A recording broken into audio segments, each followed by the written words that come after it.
Welcome to Speed in Color, a podcast and YouTube channel about custom motorcycle culture. Be sure to subscribe and turn on notifications to get all the latest content. You can also follow Speed in Color on Instagram. We hope you enjoy the show. Welcome back to Speed in Color, or if you're here for the first time, welcome to Speed in Color. Today, we're going to take a look at a couple bikes, interesting pieces, I think. Cafe Racer, and I think the other one is a Salt Flats bike, or going to be. Yeah, Salt Flats Speeder. Yeah. So back with us is Mr. Kevin Brown. Kevin has an absolutely fantastic shop here. I'm taking some video of the shop, and I'll share that with you as well. But Kevin has this great shop, passionate about motorcycles, does a lot of, so far, his builds seem to be a lot of smaller CC, Cafe Racer stuff. But you know, it's part of the custom motorcycle culture, and that's why I want to bring you his story and his stuff. So that's what we're up to today. Kevin, welcome. Good to have you back. Thanks, Bruce. Yeah. Thanks for coming out. And this one is still in the process, just about done, I think. Yes. By the look of things. But I think this one's fairly special, so rather than me trying to figure out what questions to ask, I'm going to let Kevin jump in and tell you about this bike and where it came from, what the origins are, and where he's going with it. Right. Well, thanks. Thanks, Bruce. Kind of a short story on the origin on this one. I didn't build this bike. I bought it from a guy in Regina. Actually, he built a Honda CR500 race bike. Okay. And I phoned him about that because I wanted to purchase it from him. And he said he'd sold it. But he had this one on the go. So he totally takes them down, rebuilds everything, sent me all the pictures of the guts and everything that he'd had out of it and how he was treating everything. So we came to an arrangement, and of course it's a Regina and I'm not. But his son was coming through like 2 months later, so he put it in the pickup and delivered it, which was kind of cool. Mm-hmm. So it's a 65 CB 160 Sport. Honda made it, 160 Sport. He's done a little more to it, of course. I did the solo kind of seat there, shorty mufflers, they're not really a clip-on, they're a Clubman bar, actually, one piece. And he went with the Honda Red frame, basically added the extended the trumpets, the velocity stacks on the carbs there. Mm-hmm. It was always a two-cylinder, two-carb kind of thing. But he got rid of the side panels and opened it up. Right. You know, more a cafe style, really. And I've just I've cleaned it up a bit, made it a little prettier, added some decals. Here's the coarse exhaust wrap. It's not as smooth. Right. You were talking about the black this stuff. On the last episode. It's a volcanic stone they grind up and they make into this stuff. And so again, the secret, get it wet, stretch it, wring it out, stretch it. And I use double clamps. These are little stainless steel straps you buy to start and stop them kind of thing. So they don't move or anything. But I see what you mean. This is not as, let me try and be polite. This is not as refined looking as on the Ducati. Right. Yeah. Or the Vintage Racer too. Yes. And I think I used that one as well in the Beamer there. It's just sort of a look. Yeah. People love them or hate them kind of thing. I love it. And, but you see some negative thoughts about it now and then, right? Yeah. I love this little section back here. Oh my goodness, that's... Yeah. So right now, what's preventing this from being back on the road is license plate. So I'm building a license plate bracket there. Yeah, modeled it out of cardboard. Mm-hmm. It's CAD, right? Computer cardboard aided design. Right. Yeah. I'm pretty good at building things out of cardboard. Yeah. As kids, my dad's shirts came with a cardboard, the start shirt. Yes. And and Scotch tape and some scissors and a pencil. Oh, I haven't thought I could about make that in ages. anything. You wouldn't believe the spaceships and cars and wheels and things I made out of cardboard. So, I made that one up. And then I got another one here, cardboard. This is supposed to be the battery box, which I'm abandoning. Got a new battery box bracket. The batteries are smaller now. Yep. So I'm modifying that for... So where did this come from? Well, that was actually the guy who built the bike. I forget his name right now. He made it, but it was all crooked. Oh, okay. So ground it apart, and that was before I took my TIG welding course. And so the goalie on our hockey team has a metal fabrication company.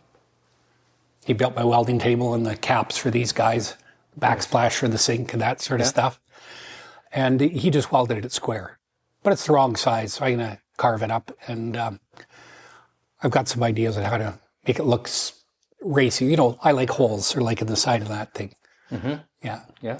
So we need that, the battery and the license plate. I think I've actually... I think I registered this one already as well as an antique. Again, the same trick, never have to register it again. And they didn't ask for an OPI, out of province inspection or anything. So I got 3 bikes done that day and I didn't have to do anything to... That's strange too, coming from Regina. Yeah. Because if it's been registered in Alberta, then they won't ask you for one. Yeah. But it's surprising. Well, maybe the last place it was registered was Alberta. Who knows? I'm trying to think. I think because I did 3 of them. It's this one, the little Passport, and the Ducati upstairs. And when they were going for it, I said, well, I'll do as many as I can so that I don't get tripped up somewhere. Well, you still want everything to work. Yep. But it could be onerous sometimes. Right? So pretty short history on it. And, a couple things need to be addressed. He just used electrical tape on the cables to make them look better. It's got to redo that. And now the frame on this hasn't been modified. Oh. So we're back. Well, sorry about that, folks. Another overhead door technician. Anyway, I think they're getting it worked out, but it's interrupted us a couple of times. Yeah. Anyway, I think where we left off is I just asked Kevin about the frame on this. So the frame is all stock? Yes. Well, that's CB 160 Sport all the way. And no modifications to the back. I notice it hasn't had a hoop put on it or anything like that. No, somehow he's just... Henry Boos out of Regina, Saskatchewan, crafted this. Okay. SaskTel guy. Yeah, because is this piece metal? I think so. Tap it. Yeah, I think it is. Yeah. Yeah, and there's 2 pieces there. A lot of them are fiberglass. Yes. Yeah. So good. Very nice. And I was gonna mention the tank. And the things that manufacturers used to do with gas tanks, the chrome panel and the knee pads. 3D emblem. Yeah. Screwed on. Cheek pads. On. Yeah. Just beautiful, beautiful workmanship. But you know why they don't do it? There's 4 pieces there. Right. There's a tank, the chrome, the cheek pad, and the badge. Now there's one with a decal. Yeah, exactly. So exactly. Yeah, it's all about cost and parts timing support and manufacturing and everything. Sure. Yeah. But beautiful, beautiful stuff. Look at those front forks. I mean, there's lots of detail there too. And just, when you look at motorcycles, it's beautiful what we used to do and what we do now. But the older stuff, there's just some really nice design work. Just regular forks. I may just take off the shrouds here. Right. So you see the springs. Okay. Like on the Ducati up there. Yeah. They just, more visual interests are like the back. And that front fender, that doesn't look stock? I think it is. I have the sheet for the 160 Sport over there. I think that's the way it came. Oh, is that right? Yeah. That's fairly small for a manufacturer. Yeah. We'll look it up off camera here and Cool. See if I told a fib. Very good. Okay. Well, we're going to take a look over on this side now on the other lift. So we'll move the camera over and Kevin will tell us about this other one. Thanks. Well, we moved the camera over so we can see the other lift here. And I have to tell you, I'm excited to hear what Kevin has to say about this one, because this is cool. And some of you may know that Salt Flats racing is something I've always wanted to do, and it's not off the list yet. I may not be the rider, but I may still be involved in building a bike to go to the Salt Flats. You never know. But anyway, this one is super cool. I can see where Kevin's going with it, and I'm going to let Kevin tell us about it. Thanks, Bruce. So this one's been around a while. Life gets in the way, right? Yeah, it does. This is a 1975 Suzuki A100. It's a 100cc two-stroke engine. Alan Nielsen in our club has the exact same bike. Same color and everything. So when I get to the final stages, definitely putting the elbow on Alan. There you go. Yeah. So this is your basic. Not a lot has changed. But your basic, it had the little mini ape upstand handlebars and the regular banana seat, some basic shocks and stuff like that. Big air cleaner. It looks sort of like something a St. Bernard would carry under its chin, right? So this, although I'm calling it a Salt Flats racer, I don't actually think it's not intent to go down there. I'm struggling to find a guy to build a expansion chamber for it right now. Right. Guy in Edmonton, I think. There's lots of programs you can buy to design it for you. You have to take the cylinder apart and put some tin foil on it, mark out the ports and measure those and all that. So that's just the way that goes.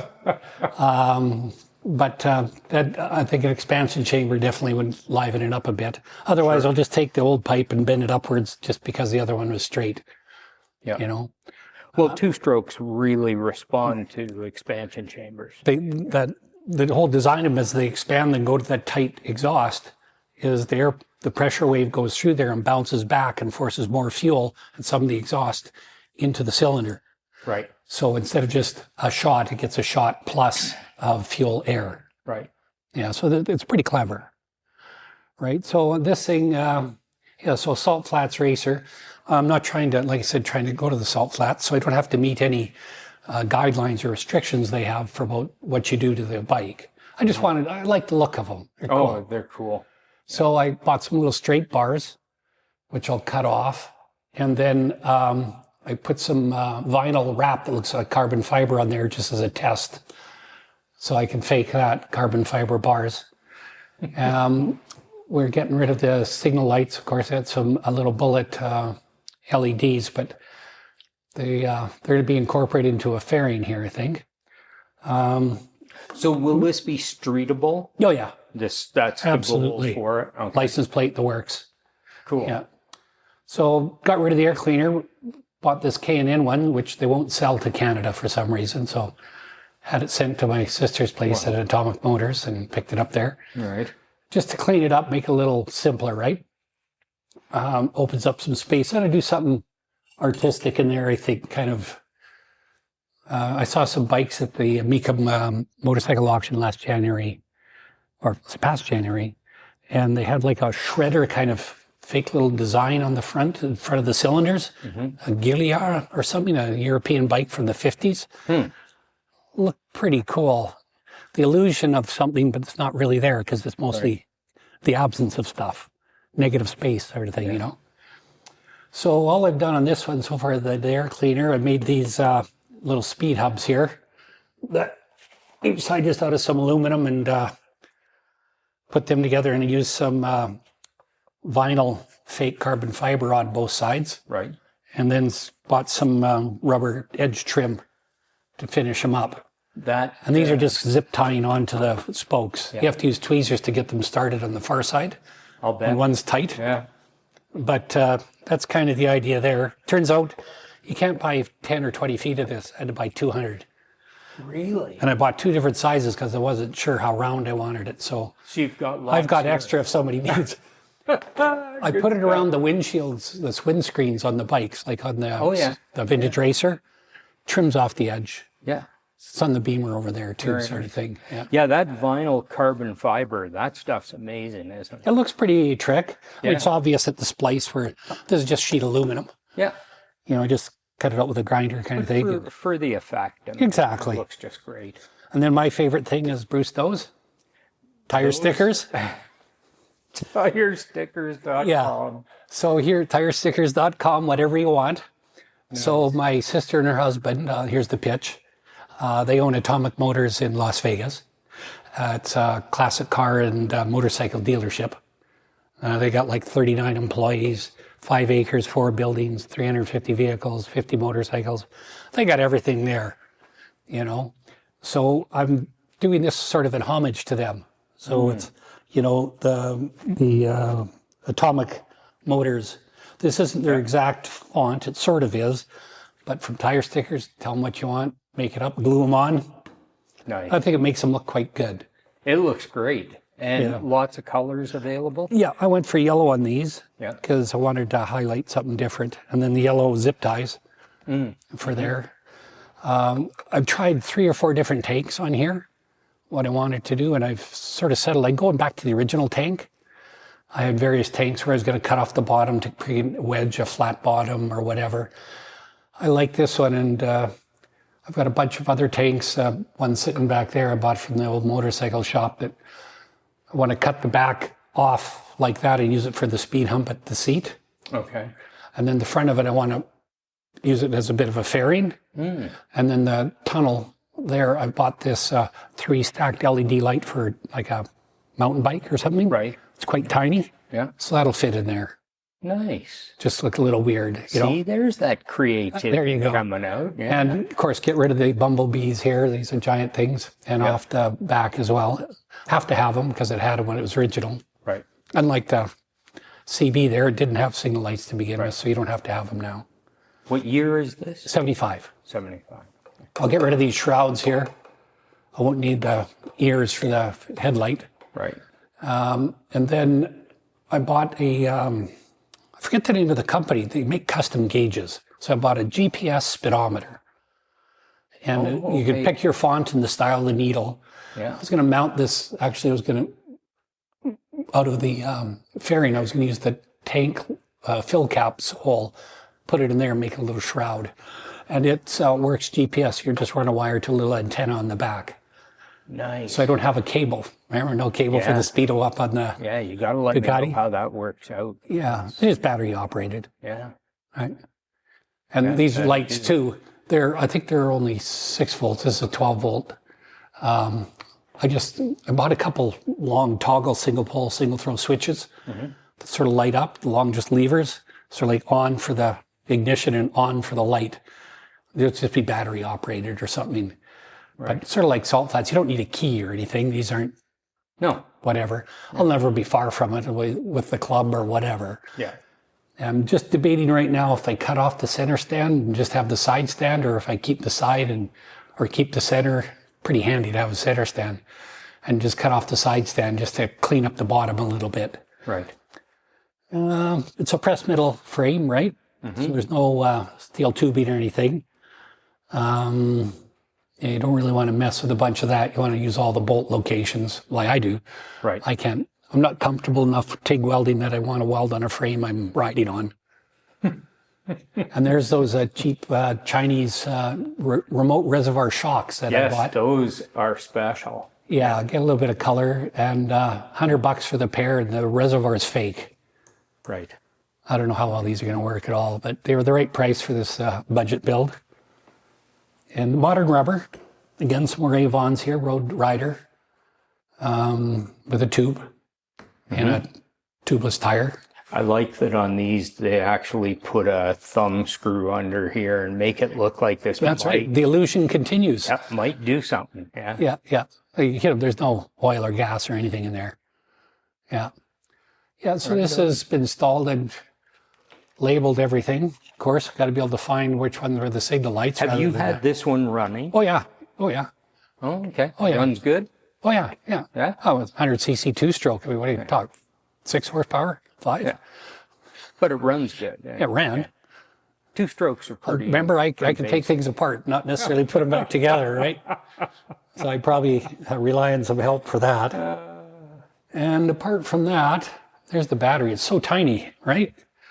And it's a little tiny thing. Now, Actually, it is a 6-volt system. Will you go lithium or? No. I had a lithium in the Ducati, but I've seen too many videos of fires from lithium batteries being charged in guys' garages. You know, the one wheels or certain scooters or whatever. They got a camera in the garage. Next thing you know, oof. Yeah. I like lead acid, and I like the sealed ones rather than the ones where you add acid and use maintenance. Right. So those ones are good. They don't leak or anything like that. That's my preference. They're heavier. Yeah. It's not a big deal. It's got to have a speed hump so we can hide that. Yeah. Yeah, I was going to, right now the oil injection thing is out of here. I was going to actually modify all that and just go with mixed gas, you know, for 20 to 1 or whatever. But I decided against that. I was just going to narrow it by cutting that side panel in half and whatever. I see. It's down here somewhere. I still got to decide. I got a bunch of different fenders down here to fiddle fart around with. Well, this is cool. This, like I say, It's not going to be fast, but nobody else will have one at Peter's Drive-In. No. And your creativity is coming out. And I love the, you know, the idea, the look, the salt flats racer look. Yeah, you never see. Where do you see? You see now and then back on a Fat Boy Harley or something, they have a solid steel wheel. And certain other bikes, you see them. Like, I think it started this about 6 years ago, maybe 7. And I'm a little worried if I don't get it done, everyone's going to do this. They don't look like I copied them. Right on. Yeah. Good. And this is when my bike was at back in Blackfoot Motor Works, getting a recall for the Beamer. I kept the tag. I like this one here. Need to work on. It's a reminder. So is that where this one came from? Well, actually, it came from a salesman at Blackfoot Motor Works. Okay. Yeah. He was selling it, and I was looking for a pressed metal frame bike.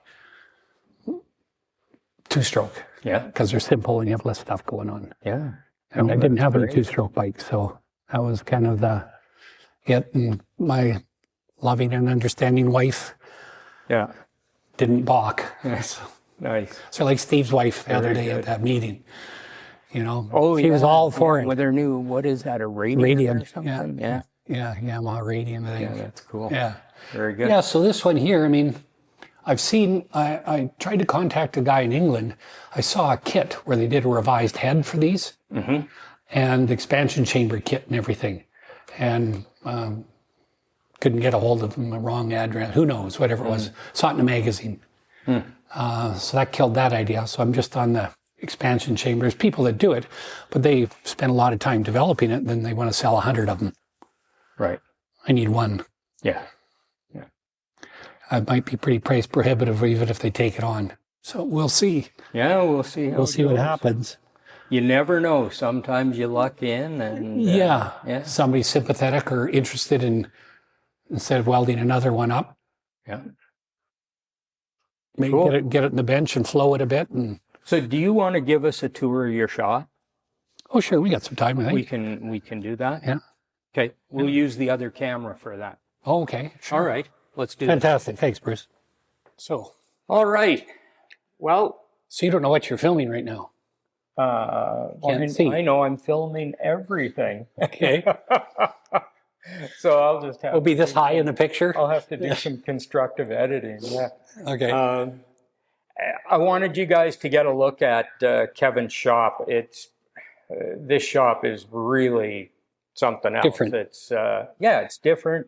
It's very well done. It's functional.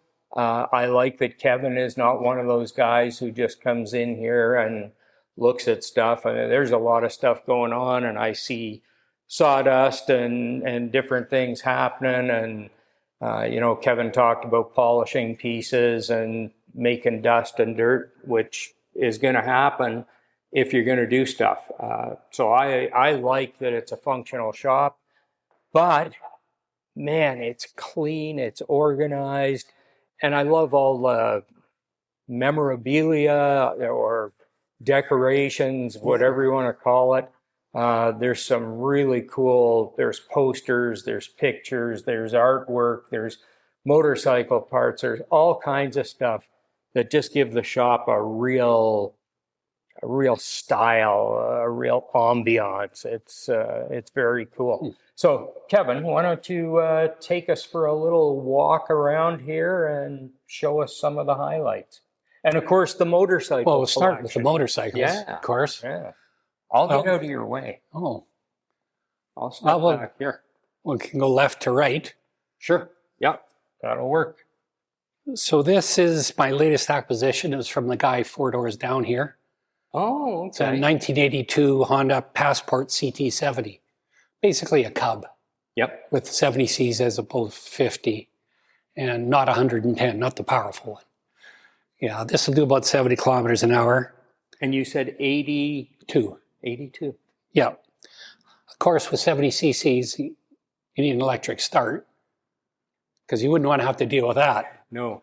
Yeah. So it's got electric start and my number 16 on it. All I've done to this one is, it was in pretty good shape as it was. I was going to say really nice condition. Yeah, Matthew had rebuilt it or restored it. All I did was add the airplane thing. You used to have these, they clip to your handlebars in your bicycle. Right. So they fly, back in the 60s, 50s sort of thing. So I just made a little bracket. It came with this little rat trap kind of parcels thing. It's got another one in the back. So it's kind of a dangerous bike because it doesn't go fast enough if you're on the road. It used to go fast enough. Well, 70 or 80, maybe when I was 150 pounds, not 200 plus. No, but I'm just saying, back in the day, I mean, that was enough to zip around the city and do what you had to do. And somebody put 10,000 kilometers on it. Is that right?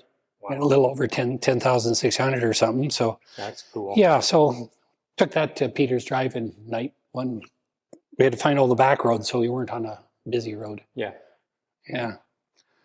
Then the next one, this is a 2006 Paul Smart. Basically, it was a Ducati in 2006, paid homage to Paul Smart, that transformed the world's view of Ducati from a small bike manufacturer to a super bike manufacturer. Prior to that time, all they had was 450 was their biggest bikes. Okay. So they had not prior to 2006, but back in 1972, Paul Smart won the Imola 250. Ducati came first and second. Beat Honda, beat Yamaha, Suzuki, Norton, everybody. Beat everybody. And all of a sudden, hey, the Ducati, that's what's going on there, right? So his bike was silver with this greenish kind of frame. It had the side panels. His number is number 16. And, fully fared like that. Mm-hmm.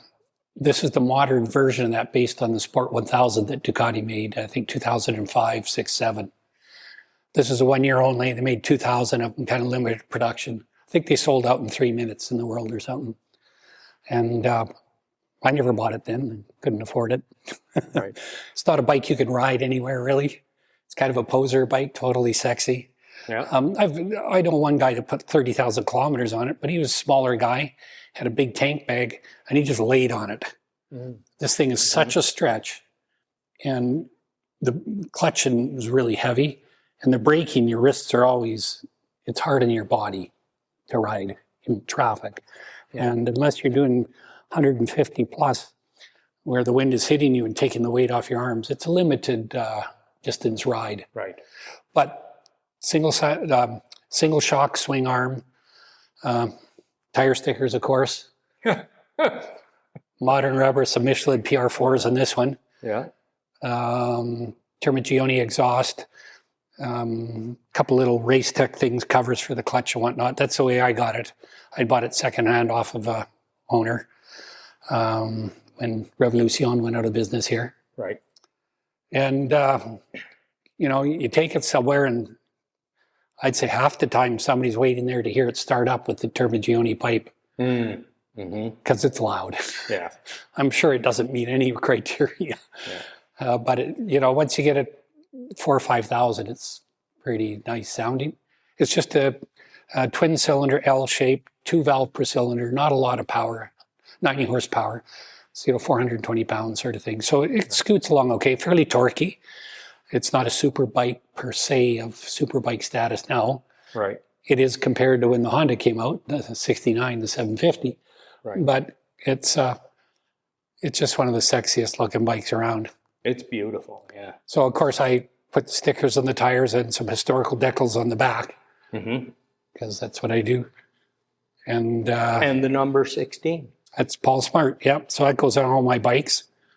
I don't know if your camera catches up on all that, but then this guy over here, started riding when I was 8. Right. But then once you get through other motorcycles and you go back to school and you graduate and then you have a family, motorcycles disappear. Right? That happens to a lot of us. Yeah. So that happened. And then 2001, I bought this bike, exactly the same as this bike, but not this bike here, from Dave Anderson Anderworks on consignment. Yeah. It's a 1980 BMW R100S air-cooled twin, right? What I've learned is there's only 48 of these made. It's called an exclusive sport. Couldn't figure out any information. And my brother-in-law was a member of BMW owners group. He's got a Beamer. And I contacted their historical division in Germany and sent back and forth, and they sent me all the stuff they had on it. And that's where they showed the pictures and some of the marketing stuff and the information, and that was 48 made. Because if you, Ian Falloon, he's the BMW expert in the world sort of thing. He's got a number of books he's written about them. He talks about this, and he talks about Smith and Butler, about bringing 30 of them in to do this, that, whatever. And I go, well, maybe so, but I've got the documentation from BMW. It's all in German. So I've had it translated. Well, Google Translate for most of it, and then I had Jens from our club go over it and refine it a bit. Right. Yeah. And so I think I bought that one with 35,000 clicks on it, and I sold it at 89,000. So I bought it in 2001 and went to my brother-in-law. We rode from Calgary to Denver, Colorado. 3-day ride for the Colorado 100,000 foot ride. So what they do is their Denver BMW or whatever they're called, I think. They had a Saturday where they'd have this ride. They had like 300 people register. And you'd ride from Denver up to Estes Park. It's sort of like Banff. It's an hour, 70 miles or whatever from Denver. It's in the mountains. And as you go, Denver's already high. It's like 4,000, 5,000 feet, right? And as you ride through the passes going up to Estes Park, you go over a 5,000 or a 10,000 foot pass and an 8,000 foot pass. That's 18,000. Then another 10,000 is 28,000. Well, you do 104,000 feet in passes in that day. So it's a Colorado 100,000 foot ride. There you go. So I rode it down there. Very uncomfortable. The original banana seat and everything. Not a good thing. 3 days riding down to Denver, 2,300, well, we went the crooked road, so probably 2,500 kilometers. But it was still worth it. Oh, absolutely. Yeah. Both ways. Yeah, 3 days there, 1 day ride, 3 days back. So I sold that one with 89 when I'd heard about this bike through Dave. This one was actually purchased in Cochrane when the BMW dealership was there. Okay, yeah. And he knew the guy that had it, and I tracked him down, and he'd sold it to his buddy. And so he gave me his name, and I phoned him, and he was willing to sell it because the wife wanted hardwood floors in the kitchen. Damn. Yeah, that's how you do that. Good trade. Good. Yeah, well, he got floors, I got the bike. Yeah. And it only had 18,000 kilometers on it. And it was totally original. My other one had been repainted, so these are the original stickers and everything. It's in really mint condition, really. And that came with the BMW panniers. Yeah. They look like Krauser bags because Krauser kind of invented them, and then BMW bought them and put their emblem on them, right? Right. But Krauser bags look exactly the same from the earlier ones. So limited edition, polished front fork lowers came with it, polished rear hub, and the special paint job. You got the chromed pannier stays. Mm-hmm. What else? There's a couple other little things on there that are different from their basic R100. It's beautiful. It's really nice, yeah. It's all, the seat's not cracked, it's all original. It's got the chain lock. If you lift up the seat, the frame's got a tube, and you can put a chain lock in there. It's kind of a two-piece thing. And it's got a little air pump under the side there, so you can pump your tire up on the side of the road. All the airheads had that, though. I think all of them did, yeah. So my first bike back into biking back in 2001 was this R100S here. And I'd taken it up to Alaska as well, Hyder, Alaska from Calgary. Okay. You should do that ride. It's only 2 days.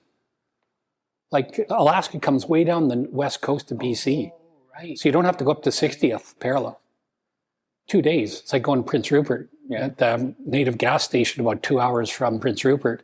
You turn right going, I forget the highway number, to go past the Bear Glacier and to Stewart, which is in Canada. And then 4 kilometers away is Hyder, Alaska. That's pretty cool. 2-day ride. Leave Thursday morning, drinking beer in the Glacier Bar Friday night. Leave Saturday morning, back home for supper Sunday night. Paved road all the way. There you go. Yeah. Wow. It was crazy actually, because we went up there, had the beers, and it's like an old gunslinging town. As soon as you hit the border, dirt road, gravel roads, right into the town. It looks like an old gunfighting movie in Cowboys or something. Mm-hmm. Did that, and so we came back, and we were checking back into Canada at the border crossing, and the border agent said, "So, were you up here to see the bears?" I said, "Well, what bears? We just came for a beer." No, bears. Up the road about 7-8 clicks. They built these wooden walkways above the river. And this time of year, the salmon run is on. We did it in August. And all the bears come down and they slap the salmon. Yeah. So we came back into the U.S. again, went up there. And there must have been probably 9 bears there. And there's so many salmon. The water's shallow. There's a little bit of rapid kind of stuff where they're jumping, but mainly they just scoop them up. They get so lazy, they just set them on a rock and they step on them, and all the roe splashes out on the rock, and they just lick up the roe. Okay. Not even eating the salmon. They're just going for roe, a lot of them, But it was a big, I don't know what you would call it, a boardwalk. That's 15, 20 feet above the river and goes across the river and down the side. And you have all these bears. Really cool. Nice. So that was... And just 2 days away? Just 2 days away. Paved. What a country. Well, it's gravel all the way up to the bears, the 7 or 9 kilometers from the border. Yeah. Very good. Yeah, so I only have 28 on that one now. It maybe gets... Well, I went out to Nakus BMW rally a couple of years ago, so you put on maybe 1,500 there. Right. Riding around a day or two there, maybe 2,000 clicks. Then there's the this red and graphite gray one, I guess. That is it's a 2005 BMW R1200 ST. Stands for Sport Touring. They only made it a couple of years. People didn't like the stacked double hexagon headlight. Okay. Styling and that kind of was a little weird. I quite liked it. There's a lot of styling there. There's a lot of motorcycle, isn't there? There's a lot going on there, and I'd looked for a couple of years looking for one. I wanted a blue and silver one. Look, and eventually found this one in Ottawa in 2009. Oh, really? In Ottawa? In Ottawa. Wow. I had a buddy living there. Yeah. So he went and checked it out, bought it, kept it in his garage for it was only going to be for a couple of weeks. But playing hockey had broken my ankle, so I had to wait 11 weeks till I was off the crutches and stuff. Still had the air cast, but you could wear riding boots during the day and put the air cast on at night. Right. Turns out it's a 4-day ride from Ottawa for me, about 1,000 clicks a day, 900 clicks a day. And so that one is well, pretty stock. It's got a cap delete, so it's got the header and the Remus pipe on it. Okay. And that's about it. I wrapped the exhaust, put number 16 on it, all that sort of stuff. Of course you put number 16 on it. I did. Yeah. And it's a really good sport touring bike. Put a Sargent aftermarket seat on it. Mm-hmm. And everything else. I mean, the tank bag clips into the Motec ring, which is really good. I love those tank bags. Right. They just snap on and off. Panniers hold lots. You can take it right to the edge, like, a quarter inch on the chicken strip. They're like those old tires, those Michelins. I got some Dunlops on here now, which I really like. Get about nearly double the mileage that the Michelins do, and they're just as sticky. But you can take that tire right to the edge, and you don't rub anything. No feeler gauges, no kickstand, nothing. Wow. It's just really, really sport touring. It's kind of built for that. Yeah. Well, and BMW's always been good for that kind of design. This is the first mounted fairing on a commercial manufacturer was the R90S. Mm-hmm. Back in '73, I think they came out. Yeah, sporting heritage, right? Yeah. I got I think I bought it at 35,000, 39,000. I got 106,000 on it now. And it just runs, what can I say? Yeah. It goes good, plenty of power for 2 up. Otherwise, I don't think you need a bike at 1,200, if you're just by yourself. I got a V-Strom 1000 because the wife and I would go on that, but really the V-Strom, the 650 is a better bike. I think it's smoother, it's lighter, better mileage. That's all you need, really, I think, for a solo rider. Yeah. But, the extra power is pretty nice. The BMW is a lot like a Goldwing in that you'll just keep riding it. Yeah. There's very little protection here, whereas a Goldwing, the only time you get wet is when you stop. Yeah. This one you can get wet on. Yeah. Because the fairing and the windshield is, it moves up or down, but only about 1.5 inches. Yeah. So that, I really, really like this bike. You don't see too many of them, which is what I really like, actually. Right. As you might have guessed, I don't know if you've seen any of these on the road before. Those you will. Yeah. Pretty rare. I think there's 3 or 4 of these in Calgary. Okay. Blueswick, guy in Nahakwood owns one, and I've heard about a 4th one. Richard Proud had one. That'd be 4. And so I think there's 5, actually, or there was. And then this guy, this is a 1973 Honda 350G. So the first year with the front disc brake. Right. And you said Larry? Peter. Peter's got one like this? 2 serial numbers apart, right? Same color? Looks exactly the same, yeah. Is that right? His is more original. I think I got a seat cover on mine. I think his is more original and a little bit better shape, which is nice. This one's pretty good, though. This one's pretty good. I know where to look to show you the bad stuff. I love the faded paint. Do you love the 16 on there? Yes. This is the original tank. It came with a spare one. I wonder. That one, when you flip it around, there's a dent on the top of the tank. Okay. So that's why it's mounted looking that way. And the color's a little different there and whatnot. But so this one, I bought this one because I wanted to do a cafe of it. Mm-hmm. I bought it from a guy in Red Deer. So I went up there and got it. And then sort of like the tank, the Benelli 260 tank. It was too nice. I couldn't cut it up. Right. And that's... It was just too nice. Yeah. It's all stock. They run forever, and they run well. And when they're in this kind of condition, man, you hate to cut them up. Exactly. Yeah. I think it needs some new rubber. That's getting kind of long in the tooth. And, I'm not 100% purist, except for this one. I think everything's been modified. I guess the Passport, not so. But this one, I might get some historical tire rubber on it. Right. Narrower like that, rather than going to a tubed airless or tubeless tire with tubes or something in a modern profile. I'm not going to go touring on it or anything. It's just for hanging around with the guys, doing some little rides. Like if I get this running for this weekend, we'll take this out to the Springbank Airport. Mm-hmm. That'll be the bike, because you can go on the highway with this. Passenger pegs? Passenger pegs, non-existent. I think they've been removed. They were. I just wondered if you still had them. Or... No, not me. I see the little mounts there for the also hang the mufflers with, eh? Yeah.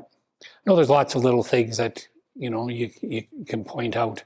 Somebody at one time crunched the ears on this one. That's not quite, there was a scrape on the end of this. I think he must have brushed something. This had a scrape. I think he might have dropped it.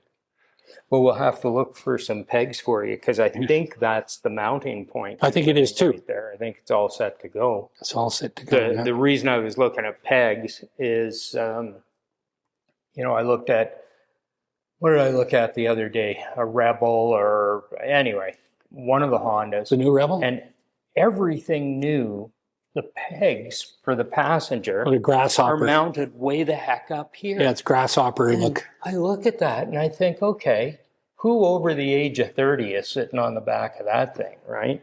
And, we used to put the pegs down where it was reasonable and you could ride comfortably on the back of the thing. So it's just one of those things that I always look at to see what the peg position is. Well, the pegs for this guy and this guy are all good. They're comfortable. Yep. This one has none. It's not a... Right. It's a solo kind of ride, Yeah.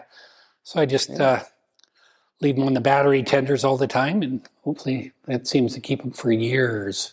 Yeah. Whenever you ride, they always just run the battery tenders. I'm sold on them. Yeah, it's definitely the thing to do. Probably have a dozen of them. Yeah, just keep them tuned right up, keep the batteries charged right up, and everything is good. Yeah, that looks bad. The Michelin sticker with the Dunlop tires now. Yeah. I was wondering because that's the old PRs. That's the PR4s I had. Okay. 4 sets of tires on that one, I think. They're all Michelins. I was a PR guy, Pilot Road all the way. But now they have these Road Smart 4s, right? Dunlop. Super nice tire. Cool. And you're a bit of an aviation buff. My dad was always into the airplanes, and I built lots of airplane models when I was a kid. Mm-hmm. So for my dad, I always bought him these Ghosts calendars, and they had this picture. The back of these pictures is a calendar, 1 month. Oh, okay. And so when he passed, I got all this stuff, and I just cut them all up and then made some frames and mounted them all on there. You can see that I used the wrong glues. They're starting to come off. See the bubbles behind them? Mm-hmm. But like motorcycles and airplanes, why not? They kind of go together, don't they? You got that swoopy feeling, right? Yeah, that's it. The swoopy feeling. Yeah. I always thought I'd be a pilot, but not that good with air sickness, and my eyesight was bad. And the RMC, the military, wanted you to do 4 years of do pilot. You take your engineering with them 4 years. They pay for that. Then you have to serve 4 years. And that was an 8-year commitment. Yeah. I couldn't do that. No. I could commit 2 years to Nate. That was it. But then I went and did another 5 after that anyway, so I should have maybe done that. But maybe you should have. Yeah. And then lots of tanks and helmets and just cool stuff hanging around makes it look good. Well, the stuff just comes here now. Like half those helmets aren't mine. Right. Guys, that one with the scratch flat spot. That's from Larry when he crashed in the States. That's his. Landscaping guy. That's my original helmet from up there riding the XT500 on the third picture, top row. Right. That's from there, that one there. Don't even know where this one came from, the checkerboard one. Right. Full face, my first full face. That was the first bike in 75 when I got back from England. Cool. Has a pattern, a heart, a rose in the side you can't see unless you look for it. I was quite impressed in 75 with that, yeah. Yeah, and then it's just mayhem everywhere else. Yeah, no, it's a great shop. I like the lifts up at the front there, the workbench and everything, very nicely organized. It's a combo motorcycle focused woodworking, metalworking kind of thing. to keep me out of the pool halls. There you go. And what are you doing here? Tell us about this project. Well, I wanted to, back in when you build plastic models, they come in called a sprue. It's how the plastic, all these channels that gets to all the parts. Right. And I wanted to do... is that what it's called? Is a sprue? The sprue. That's that piece is there. Okay. And I wanted to do a motorcycle engine parts and then have the sprue pieces on it, make it look like it was a model kit. There's one in the Barber Vintage Motorcycle Museum in Leeds, Alabama there. Mm-hmm. And they have a Cobra, like an AC Cobra, full size. And they made it look with the sprue. They use it as a room divider.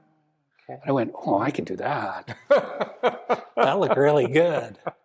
So I was down there. I was at a conference in Atlanta, so I rented a car and went down there and looked at the Barber. And I thought, oh, I'm going to do that to a motorcycle engine, something smaller. So I was kind of on the look for it and checking it. And then Earl in our club said, well, I've got one you can have. I said, well, you don't have to give it to me, Earl. I'll buy it. He says, oh, no, it doesn't work. It's missing some parts. I found another one because he's doing a, refresh a XR100. Mm. So this is a 1986 XR100R dirt bike engine. And it missed a lot of parts, actually. But you put them on a board, you don't know. But trying to, so basically took it apart. And I wanted to, because there's so many parts, you can't do a sprue to each all this. There's too many. Before, this would be one sprue, and then this would be another. Yes. So I decided I was just going to mount it to a piece of plywood, but stretch it out like the isometric drawings you get that show which part goes to which part goes to which part. And so that people could see the intricacies inside of something that looks so simple from the outside. It's black, had a bottom, had a cylinder, had a cap, the carburetor, exhaust pipe. How simple could it be? Well, when you start pulling all the parts, like we've been chatting, right? You pull the parts out. Man, it's crazy. So all the missing parts, I went through the isometrics and tried to get everything as original as I could. I've cheated on a couple things just because they were $100 and I don't think we need the original bearings. 17 for 4 as opposed to 100 for 4. Right? So it's a piece of artwork, mostly correct. So Consolidated Compressor here in town, you can rent their sandblasting booths by the minute. Right. Yeah. So I took it all apart and then sandblasted the cases, the cylinders, all the outside pieces, and then cleaned up all the internal pieces just with Varsol. And then recall the goalie on our hockey team, he's got a metal fabrication shop. So I took the cylinder, it's a 2-piece cylinder, top and barrel and top head, made a wooden frame for it so you could put it in and cut it in half. And that worked good until the blade hit the valve seats. Ooh, apparently they're quite hard. Yeah. He said, we just sat there and it just wouldn't cut. We had to change blades, get something in there. Wow. So he cut it in half. And I wanted it in half, sort of like the breakaway engines. You can see the internal bits. Right. And when on the cut surfaces, they always paint them red. Right? So, that's a mating surface that was previously one piece. So I wanted to see the inside, but you also want to see the outside. So it had to either face left or right. And I wanted to have them exploded a bit so you could see which part goes where and which gasket fit in which space, sort of thing. So cleaned it all up, then painted all the black, spray painted all the black parts. It's the outside was a black engine except the carb. And then misted a few pieces, which Jimmy McVie, he got me that and a Kickstarter. And then Rex from the club got me, I think it was a gear shifter. And Earl found an old carb that he thinks looked pretty similar to what was on there. And then the clutch springs and the valve springs, I painted them red because they're curly and they stick out that way and they look kind of interesting. Right? It's fantastic, man. I can't. So I'm trying to lay it out, and now I have all those bags, probably 25, maybe 30. I think there's 42 parts actually in the list from Partzilla. 3 from CMS, and the other 42 from Partzilla. Some were just a screw, a spring, a washer. But I'm trying to make it as authentic as I can to show the complexity. Yes. Right? Yeah. And you're doing that. So I'm trying to do that. So got the plywood, put some finish on it, and then So this will be the permanent mounting. I'm gonna put a big French cleat on the back. It's gonna hang up on the wall beside Da Vinci's Vitruvian Man. And I'm just sort of getting the spacing, because once you start, you better have it figured out, because you can't run out of room. If all of this is supposed to line up and you run out of 6 inches of room there, now what do? Then it's not true to the cover, gasket, case. Quite a project. Right? Good for you. And just sort of laying out the lines to line everything up for either the center of the bearings here, the center of these guys here, this one for the screws down here, trying to figure out what the spacing is. And I'll tell you, what impresses me the most is this was all over on that other table the first time I was here, which wasn't that long ago. Yeah. And it's all migrated to here on this nice. Well, I want my bench piece. back. And Because it was totally unusable. I got a lot of projects at my place that never change. Yeah, well, But see those Kevin's two there? Yeah. That's kind of those. And like that bench I made is a 4x8 bench. Right. And this is 4x8. And I figured it would fit. And so I was kind of laying it out there because I needed the table saw underneath here to cut everything. Right. And these are just 2x4s, your basic 2x4. They're not very pretty. You know, lots of knots and rough edges, and they're not straight. It worked out great. Well, it hasn't worked out yet. But. Fitness for use. You know, you can make it out of some sort of stained red oak, or you can do this, make it really pretty in that. Spend a lot more money and time on it. And fitness for use for me, black to go with all the black edges in here. Yeah. And big French cleat to put it on the wall. I hope it stays up. It's be heavy at the end, eh? Like the motor's going to be like, what, 80 pounds? This, the 2x and all the part and everything else on it. The only thing, if I had a plug up there, I'd have lit the thing up. I got LEDs and all sorts, well, like your cover over there, right? I got LEDs stashed. I got LEDs on the top of this. Sorry about that, folks. The battery went dead in the camera. So we got a fresh battery in there, and Kevin was just talking about lighting above his display and upstairs. Well, actually, talk about lighting this, because I think some lighting in these cases behind them, so they would glow from behind. Oh, that would have looked really cool. Yeah, yeah. So lighting is such. So remember Larry Day, Channel 2 and 7 news guy? Oh yeah. Yeah, I played hockey with Larry.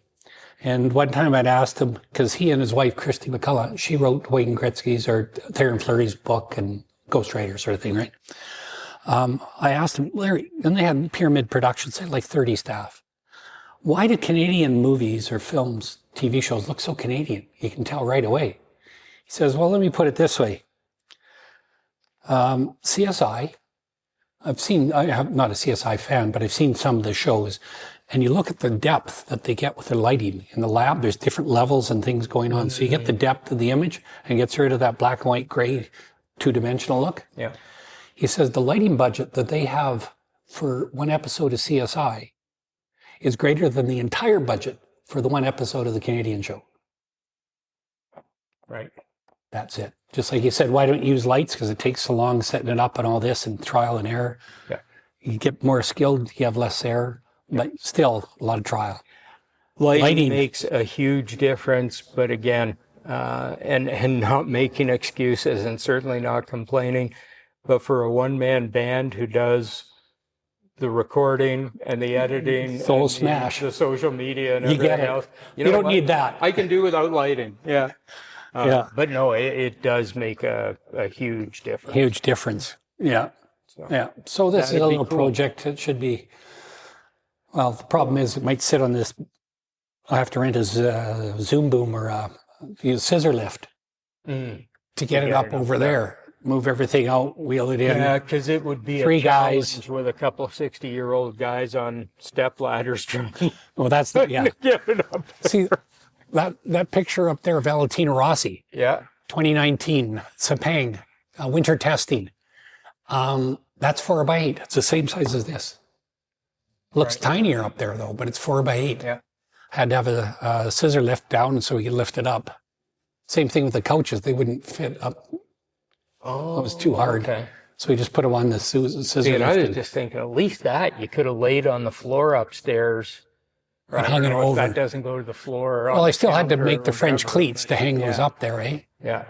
Yeah, those images I just bought from Shutterstock. Well, you've got a ways to go before you have to worry about booking the scissor lift. So, Well, the hard thing is, okay, lay it out, fine. This, easy. I put a screw in each of those, it's done. yeah. What am I going to do with that? I got to drill a hole top and either side, run a little wire, it underneath, and twist tie it like a twist tie.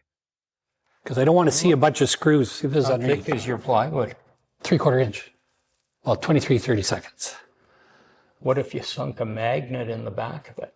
You know how many magnets you need? One doesn't do much for this. Okay, you didn't ask me about quantity. Oh, yeah. You were just looking for ideas. The solutions, yeah. You're the idea guy. I mean, these are big enough that you can do something with Yeah. them, but these little guys, boy, a magnet in the back would. I've got all kinds of wire. I've done some wire bending. See the fish over there? My trout I was making out of coat hangers? Paper mache.